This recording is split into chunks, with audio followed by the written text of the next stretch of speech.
welcome to SLNS IAS Academy's Current Affairs.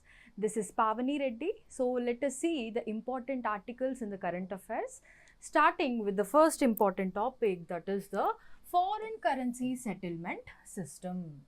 Okay, so this system has been established under the legislation Payment and Settlements Act 2007.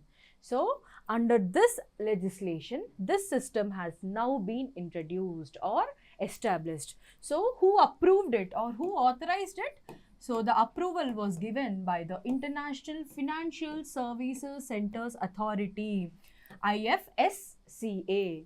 So, this has approved the foreign currency settlement system. So, why? Because this is an international organization.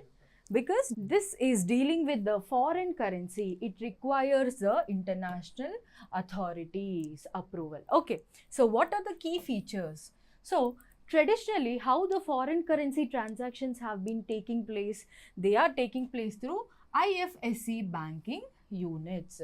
So, this units, with the help of the correspondent bank, which is acting as the intermediaries, they are doing the cross-border transactions. So, presently the IBU units are using the intermediaries for the cross-border payments. But this system will reduce or eliminate the intermediaries.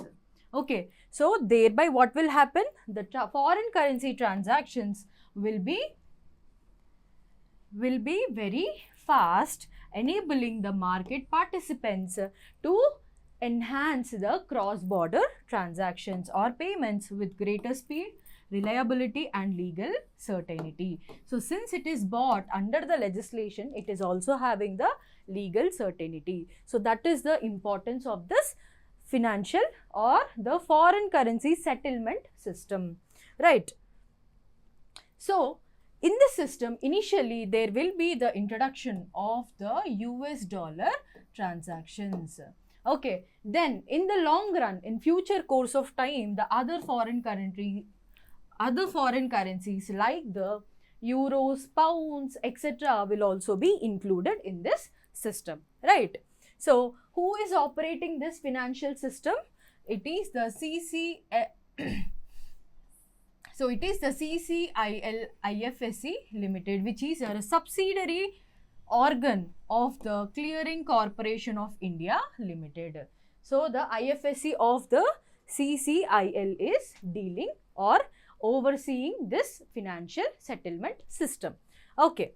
So, this implementation of this system can reduce the time lag of 36 to 48 hours. Why? Because intermediaries are eliminated. So, thereby we are having a speedy transactions of the cross-border transactions. Okay. So, this is the first important article. Second important article is related to the very important scheme PM Kusum. Okay. So, PM Kusum is related to the renewable energy.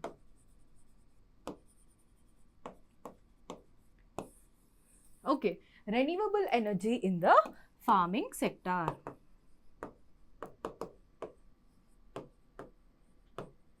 So, it basically includes the solarization of electric pumps, solarization of the existing grid system, electric grid system. Okay. So, which is the nodal agency which is implementing the scheme? It is the Ministry of New and Renewable Energy.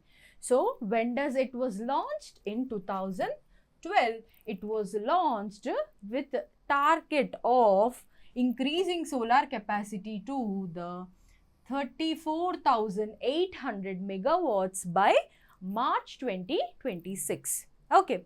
So, what it primarily objective is? So, it is nothing but the water security and the energy security to farmers. Okay. So that it will enhance their income and de-dieselize the sector. Why? Because diesel is the prime fuel used by the farming sector for the tractors, etc.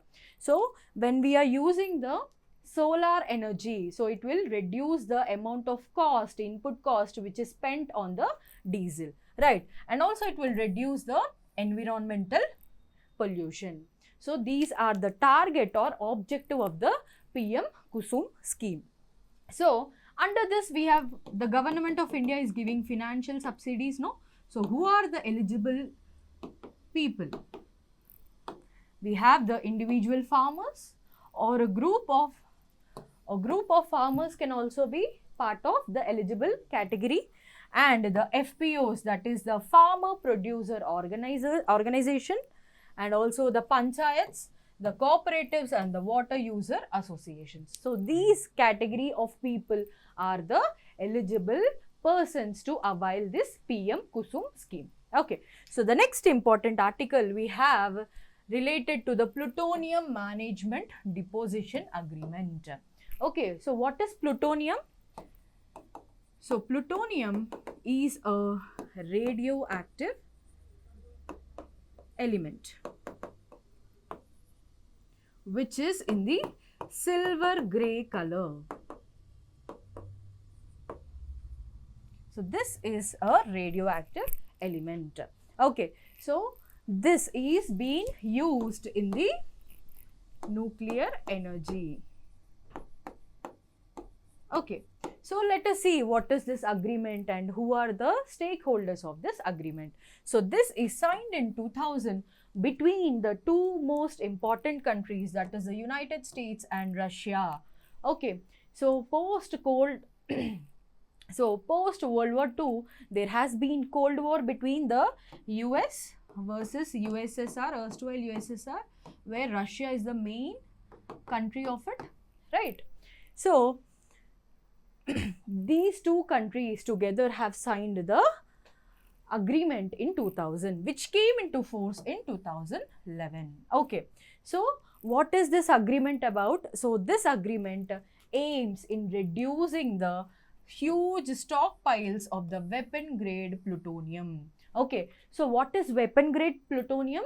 So the weapon grade plutonium is nothing but the more than 93% of it is consisting of the plutonium 239 and less than 7% of it is consisting of plutonium 240 by weight. So which is being primarily used in the nuclear warheads. It can be used to heat the nuclear batteries. Okay, so to reduce the stockpiles of this weapon grade plutonium which are present from the Cold War era. So there have been creation of huge nuclear weapons during the Cold War. So now they have to reduce the stockpiles by using a better and a safer way of disposition. Okay, so how they are going to do it? So they are going to convert this plutonium into safer forms, into mixed oxide fuel, number 1, MOX fuel, and number 2, they are going to turn it into the reactors for the electricity production. So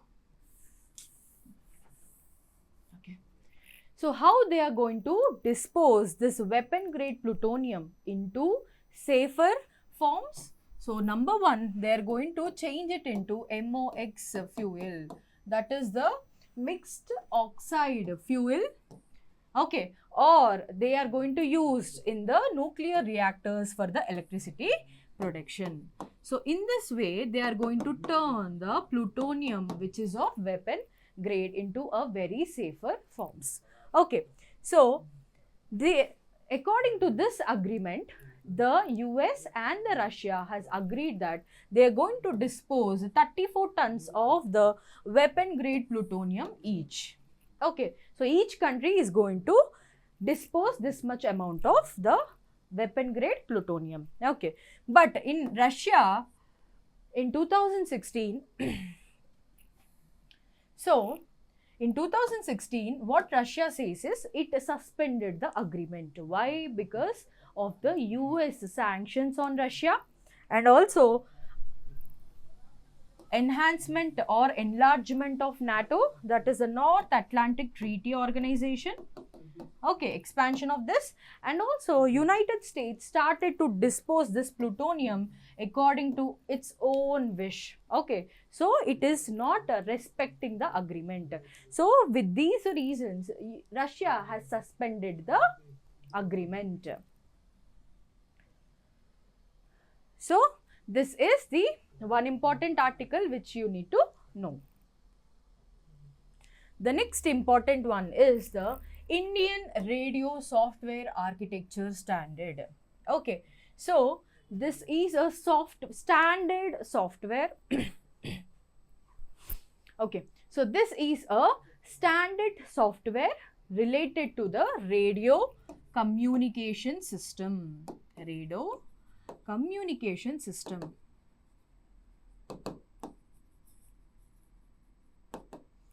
Okay, so why is it important? Because for the first time in India, the national specification or standardized software architecture has been launched for the software defined radios.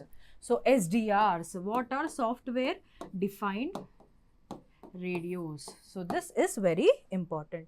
So the software designed radio is a radio communication system where the software can process and convert the digital signals very efficiently. Okay, so this is the software which can process the radio signals very efficiently. Okay, so unlike the traditional radio communication, it is very highly flexible and very versatile. Okay, so it is the emerging technology in the radio communication field. So that is why SDRs are being used in the tri-services. Tri-services. So what are the tri-services? We have the Army, the Air Force, the Navy. So these are the tri-services which are using the SDRs. But a highly standard version of SDR is now being launched by the Government of India, that is the Ministry of Defence. Okay. So, in the globe, we have the standard softwares in the elite group already.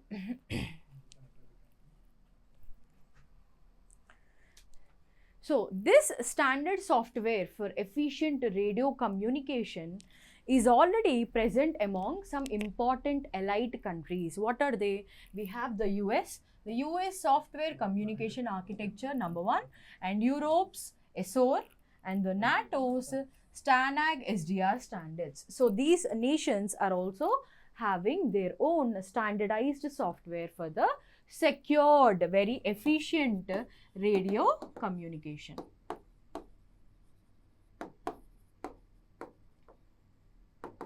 So who designed this? So it is designed by the DRDO. Okay. So this was prepared by the Standards of Indigenous Software Defined Radio Initiative of the Ministry of Defence. Okay, so under the guidance of Ministry of Defence, the DRDO has launched this very, very highly standard efficient radio software architecture. Okay, so these are the important articles for today. Let us continue our discussion tomorrow. Thank you.